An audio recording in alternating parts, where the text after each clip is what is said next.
আমেৰিকাই ইৰাণৰ লগত যুদ্ধ আৰম্ভ কৰি দিলে।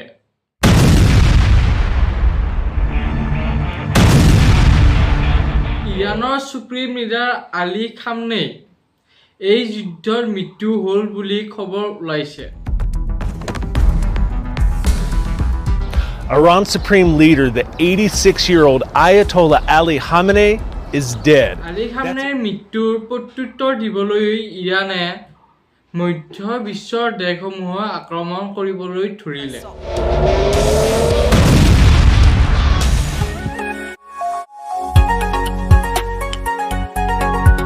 হেল্ল' নমস্কাৰ পাটনাৰসকল, মই হৈছোঁ তুমঞ্জিত শৰ্মা আৰু আজি আমি এই ভিডিঅ'টোত আলোচনা কৰিবলৈ ওলাইছোঁ আমেৰিকাই ইজৰাইল আৰু ইৰাণৰ যুদ্ধৰ বিষয়ে।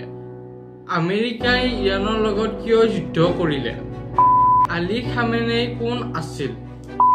ভাৰতত ইয়াৰ প্ৰভাৱ কি পৰিব? ভাৰত তথা অসমত ৰাজনৈতিক আৰু অৰ্থনৈতিক প্ৰভাৱ কেনেদৰে পৰিব? এই যুদ্ধৰ কোনোবা তৃতীয় পক্ষ জড়িত হৈ আছে নেকি? প্ৰথমতে আহিছোঁ আমেৰিকাই ইৰাণৰ লগত যুদ্ধ কৰিলে কিয়? ইজৰাইল আৰু ইৰাণৰ আগৰ পৰাই বহুতো কাজিয়া হৈ আছিল, প্ৰায় ইহঁতৰ মতভেদ চলি আছিল। 28 ফেব্ৰুৱাৰী 2026 দিনা আমেৰিকাই ইৰাণৰ ওপৰত আক্ৰমণ কৰি দিলে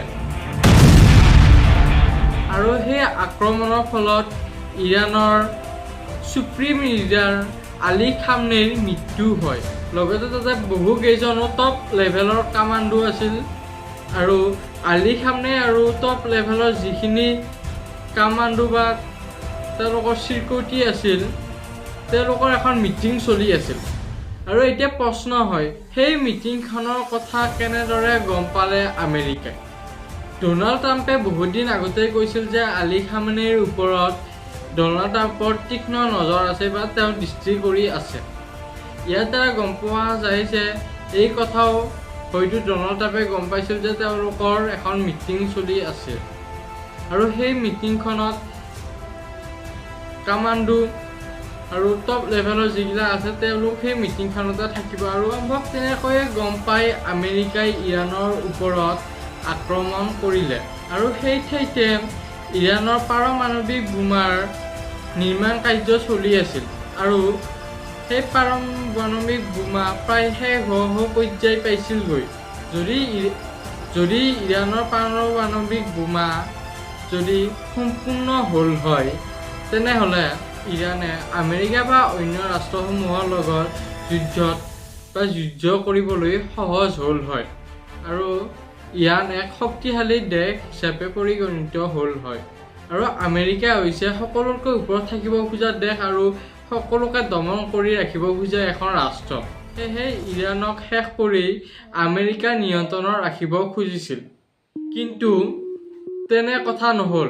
আৰু এতিয়া ইৰাণেও প্ৰত্যুত্তৰ দি আমেৰিকাই যিবোৰ দেশত তেওঁলোকৰ সামগ্ৰীবোৰ ৰাখি থৈ দিছিল, সেই দেশসমূহকে ইৰাণে আকৌ উভতাই মাৰিছে।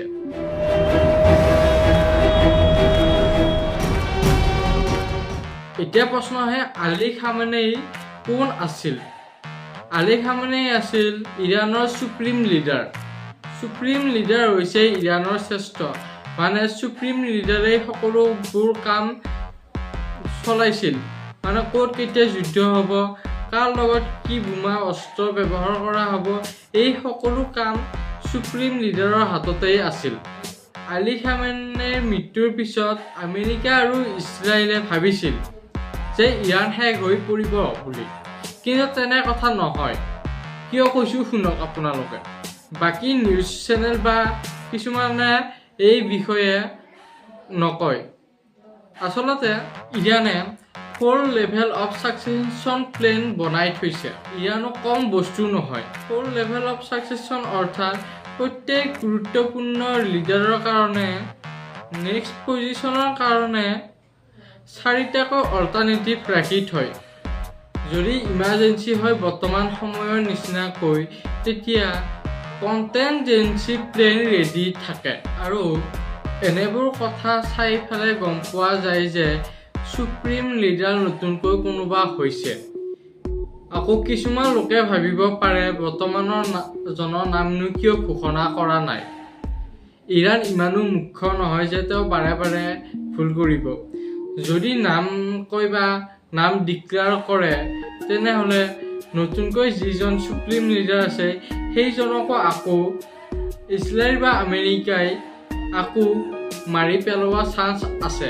এতিয়া আকৌ ইৰাণে উভতি যিবোৰ মধ্য বিশ্বৰ দেশ আছে সেইবোৰক আক্ৰমণ কৰিব ধৰিছে। য'ত য'ত আমেৰিকাৰ সামগ্ৰীবোৰ ৰাখি থৈছিল সেই দেশসমূহৰ বা সেই ঠাইসমূহত ইৰাণে ফায়াৰ কৰি আছে বৰ্তমান। ইয়াৰ পৰা এক নিশ্চিত কৰিব পাৰি যে বৰ্তমান ইৰাণৰ সুপ্ৰিম লিডাৰ কোনোবা নহয় কোনোবা আছে। ভাৰতত ইয়াৰ প্ৰভাৱ কি পৰিব? ভাৰতৰ অৰ্থনৈতিক আৰু জিঅ'পলিটিক্সৰ ওপৰত বিশেষভাৱে প্ৰভাৱ পৰিব। কিয় কৈছোঁ শুনক।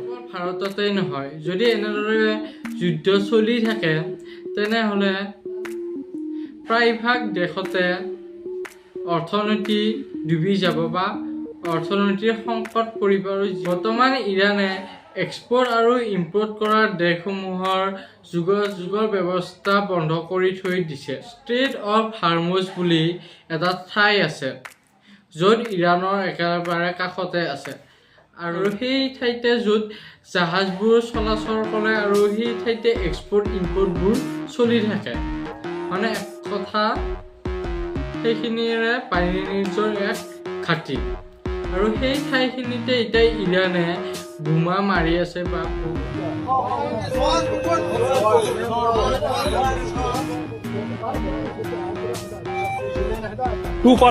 কথাত ক'বলৈ গ'লে সেই ঠাইখিনি বৰ্তমান বন্ধ কৰি দিছে। এতিয়া কথা হ'ল এই জাহাজবোৰৰ দ্বাৰা ভাৰত তথা অন্য ৰাষ্ট্ৰবোৰলৈ বিশেষভাৱে তেলবোৰ গৈছিল। এতিয়া যাব নোৱাৰাৰ ফলত তেলৰ দাম পুৰা বৃদ্ধি পাব। এতিয়া প্ৰায় 100 টকা আৰু এতিয়া 100 টকাৰো বেছি হৈ যাব পাৰে তেলৰ দাম। লগতে আমাৰ অসমৰ চাহপাতো তেনেদৰেই গৈছিল। মুঠৰ ওপৰত এই যুদ্ধ শেষ নহ'লে অৰ্থনৈতিকভাৱে বহুখিনি দুৰ্বল হৈ পৰিব, লগতে পিছ পৰিব। ইয়াত তৃতীয় পক্ষ হৈ আছে নেকি কোনোবা? ইৰাণক সহায় কৰি আছে কোনে? ইৰাণৰ এই যুদ্ধত মনে মনে সহায় কৰি আছে চাইনাই। হয়, ঠিকেই শুনিছে, চাইনাই। কিয় কৈছোঁ শুনক।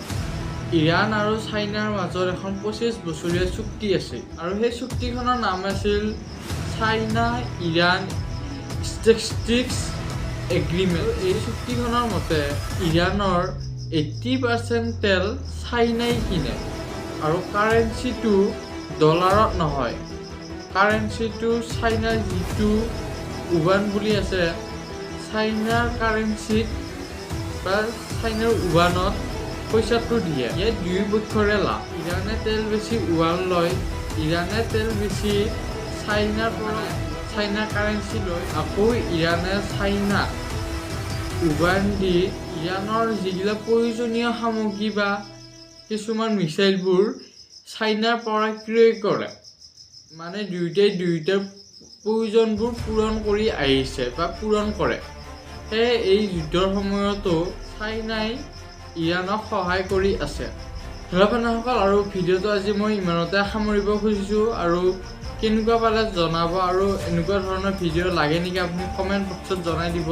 আৰু বৰ্তমানলৈ যদি ছাবস্ক্ৰাইব কৰা নাই আপুনি ছাবস্ক্ৰাইব কৰি মোক আগুৱাই যোৱাত সহায় কৰি দিব। আপোনাৰ ছাবস্ক্ৰাইব কৰোঁতে একো নাযায়, কিন্তু মই আগবাঢ়ি যোৱাত সহায় পাওঁ আৰু উৎসাহ পাওঁ। গতিকে লাইক এটা কৰি দিব আৰু কমেণ্ট এটা জনাই দিব কেনেকুৱা হৈছে, আৰু ছাবস্ক্ৰাইবটো কৰি আগবাঢ়ি যোৱাত সহায় কৰিব। নমস্কাৰ, জয় হিন্দ, জয় অসম।